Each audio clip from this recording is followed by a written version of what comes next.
मैं प्रकाश भंडारी हूँ। मैं पत्रकार हूँ और अभी स्वतंत्र पत्रकारिता कर रहा हूँ। और मैंने हमेशा बजट को फॉलो किया है। इस बार का बजट कुछ अनूठा जरूर है, इस कारण क्योंकि जो वेतनभोगी कर्मचारी हैं, जो जिनको तनख्वाह जो है बैंक के खातों में मिलती है और उनको अपने तनख्वाह में बचाने का या कुछ करने का कोई रास्ता नहीं मिलता, उनके लिए जो टैक्स रेजिम के अंदर एक नया कैटेगरी बना करके उनको लाभ दिया गया है, इसका सभी जो वेतनभोगी हैं पूरे देश भर के वो स्वागत करेंगे इस बात का, क्योंकि वो एक ऐसा वर्ग है जो ईमानदारी से टैक्स देता है।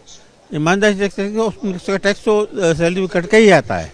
ऐसे लोगों को ये राहत जो है वो मिलेगी और ये इस राहत का लाभ जो है मैं समझता हूँ कि वो अपने परिवार को के बच्चों को पढ़ाने में या घर बनाने में या मोटर वाहन खरीदने आदि में खर्च करेंगे।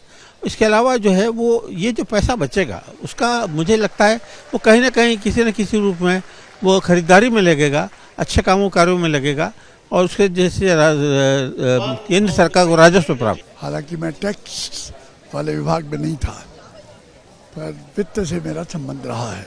नेता साहब, आज central finance minister Nirmala Sitharaman ने देश का बजट पेश किया, किस रूप में देखते हैं आप इस बजट को? देखिए, बहुत अच्छा बजट है और जो बहुत पुरानी एक समस्या थी कि मध्यम वर्ग की पूर्ण रूप से उपेक्षा थी, इस बार मध्यम वर्ग के लिए उन्होंने लिमिट करीब टैक्स की 5 लाख बढ़ा दी। नई टैक्स योजना में 7 लाख की बजाय 12.5 लाख कर दी, 12,75,000। ये बहुत अच्छा काम हुआ और उसमें जो युवा हैं और लोग हैं उनको बहुत बड़ी राहत मिलेगी और पहली बार ऐसा हुआ, इसके लिए बहुत स्वागत। और इससे कुछ लाभ बिल्कुल स्पष्ट हैं। एक लाभ तो ये है कि मध्यम वर्ग ऐसा वर्ग है जो तनख्वाह पे रहता है, तो वो सबसे ज़्यादा ईमानदारी से टैक्स पे करता है। चाहे नहीं चाहे देना ही पड़ता उसको, तो कट जाता अपने आप। TDS कट गया या और कट गया तो TDS पे भी कुछ राहत दी है उन्होंने, भी अच्छी बात है। दूसरे वर्ग कई बातें सुननी पड़ती है, तो ये ईमानदारी को प्रोत्साहित करेगी। एक दूसरा, ज़्यादा पैसा आएगा तो आज सबसे बड़ी समस्या हो रही है कि कंज्यूमर का खर्च कम हो रहा है, इसलिए इकोनॉमी पे असर पड़ रहा है। तो इससे जो बचत होगी, मुझे नहीं मालूम है कितने हज़ार करोड़ की बचत होगी, उसका भी इकोनॉमी में इसको स्टिमुलेट करने में एक फ़ायदा होगा। कुछ चीज़ें मुझे अभी भी अच्छी नहीं लगी। एक बात मैं ख़ास तौर से कह रहा हूँ कि कुछ जो लाइफ सेविंग ड्रग्स हैं उन पे कहा कि कस्टम ड्यूटी 5% कम करेंगे। अरे जहाँ लाइफ इन्वॉल्व है वहाँ ड्यूटी लगाने का क्या अर्थ है? कोई वेलफेयर स्टेट नहीं लगानी चाहिए, उसको नहीं लगानी चाहिए। और भी कई उसमें सुझाव दिए हैं, बहुत अच्छे हैं खेती के लिए और लोगों के लिए। तो ग्रोथ ओरिएंटेड बजट है, बहुत अच्छा। आप मानते हैं बजट काफी सालों बाद एक अच्छा बजट? बहुत अच्छा बजट है, काम से हम खास से मध्यम वर्ग के लिए बहुत अच्छा बजट है। क्या बोलेंगे पहले आप? क्या बोलेंगे? आपका नाम जानना चाहूँगा, कहाँ से हैं और क्या करते हैं? Lakshmichand Nahata, chartered accountant from Chennai. जी नाहटा साहब, आज केंद्रीय वित्त मंत्री निर्मला सीतारमण ने बजट पेश किया है। बजट को एज एक टैक्स पेयर और एज ए चार्टर्ड अकाउंटेंट आप क्या देखते हैं? आमतौर पर लोग समझते हैं कि चार्टर्ड अकाउंटेंट पूरे बजट को अच्छी तरह से समझता है, but that is not the case. In my beginning years I was only able to understand the direct taxes proposals and the changes made in income tax act 1961। पर अब ऐसा है कि ये बजट जो होता है देश का क्या आय है, देश की क्या आय है और उसके क्या खर्चे हैं, ये पिछली बार हमने जो निर्धारित किया था, बजटेड किया था, इस बार वो उसकी क्या हालत है, उसके बारे में पहले तो बताना। आम जन साधारण को तो 1000 लाख करोड़ रुपए बोलते ही उनका दिमाग फ्यूज हो जाता है कि भाई इसमें अब बजट में क्या समझें क्या नहीं समझें। बट ये सिंपल, अगर जैसे कंपनीज के क्वार्टरली रिजल्ट्स बताए जाते हैं वैसे ही सरकार अगर कि हमने ये निर्धारित किया था और हमारा एक्चुअल्स ये हैं और इस क्वार्टर में ऐसा हमारा रिजल्ट निकला और हम क्या कोशिश करें, क्योंकि आप बता रहे हैं कि मेरी आय ऐसे होगी और फिर वो आय वहाँ से नहीं होती और आप बता रहे हैं कि हमारे खर्चे ये होंगे पर खर्चे कुछ और भी निकल जाते हैं।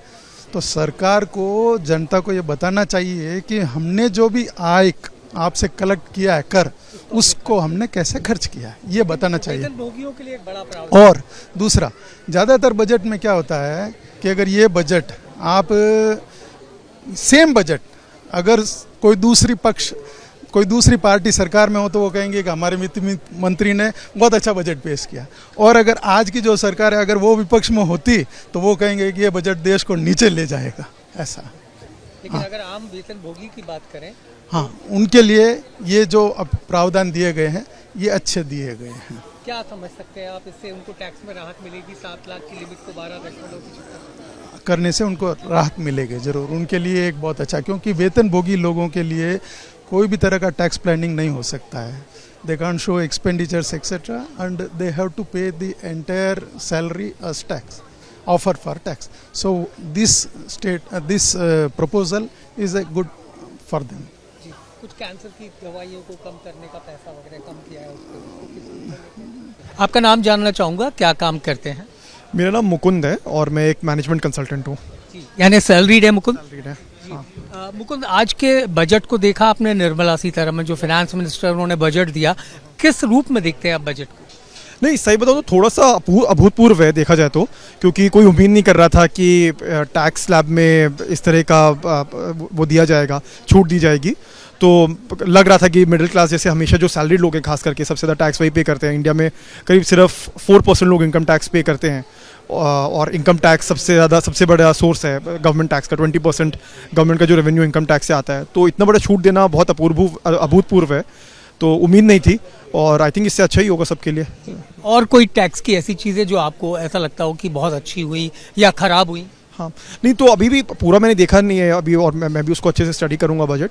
लेकिन जो जानकारी मिली है, मतलब वो मेन तो यही है कि गवर्नमेंट को स्पेंडिंग और ज़्यादा करने की ज़रूरत है, खास करके कैपेक्स स्पेंडिंग बढ़ाने की ज़रूरत है। और टैक्स स्लैब में जो छूट दी है वो सबसे अच्छी चीज़ है, क्योंकि आप अलग अलग वर्गों को, समाज के वर्गों को आप अलग तरह की छूट दे रहे थे, लेकिन जो एक सैलरी क्लास है उसको ये छूट कभी नहीं मिलती थी। तो उसके लिए जो अगर वित्त मंत्री ने छूट दी है तो ये बहुत ही अच्छी बात है। हाँ हाँ हाँ हाँ, तो ये भी ऐसे कंज्यूमेबल आइटम है जो लोग बहुत यूज़ करते हैं। मोबाइल फ़ोन है, टीवी हो गया, इलेक्ट्रॉनिक कार, अब जो ई व्हीकल्स हैं वो लोग ज़्यादा से ज़्यादा यूज़ करना चाह रहे हैं, जिससे कि मतलब शहरों में पोल्यूशन कम हो। तो अगर उसमें उसकी बढ़त, मतलब उसके अगर उसका दाम कम होएगा तो लोग और ज़्यादा खरीद सकेंगे, तो वो अच्छा चीज़ है जो बजट में किया गया। मेघा दवे मेरा नाम है and I am working as a clinic manager in a clinic. Megha ji नौकरी पेशा हैं, निर्मला सीतारमण जी ने आज अपना बजट पेश किया, क्या फ़ायदा आपको अपने लिए दिखता है? बिल्कुल फ़ायदा दिखता है, बिकॉज अब लिमिट 7 लाख से 12.75 हो जाएगी, तो that will be good for me and other also. Salaried के लिए बहुत अच्छा ऑप्शन है ये। सैलरीड सबसे ज़्यादा इनकम टैक्स देते हैं और उनको कोई एग्जेम्पशन नहीं है, तो आपको लगता है पहली बार सोचा गया है नौकरी पेशा लोगों के लिए? बिल्कुल सोचा गया है और काफ़ी अच्छा सोचा गया है, so I am in very favour of this. इसके अलावा चीज़ें हैं जैसे, हाँ, इसके अलावा जो इलेक्ट्रिक जो ईवीज आएंगी उसमें भी काफ़ी हम लोगों को रेट में डिस्काउंट मिलने वाला है। So I am also planning to buy a EV, काफ़ी टाइम से कर रही हूँ, और अब डिस्काउंट मिलेगा तो I will plan. And mobile वगैरह की रेट्स में भी काफ़ी हम लोगों को बेनिफिट मिलने वाला है, सो लेट्स बाय न्यू। तो अच्छा लगा आपको ये बजट? बिल्कुल। तो आप क्या कहना चाहेंगे निर्मला सीतारमण? मैम जल्दी इस बजट को आप अप्रूवल दिलवाइए and we are in favour of you. For exclusive and insightful videos, subscribe to our new channel ABP Live Premium.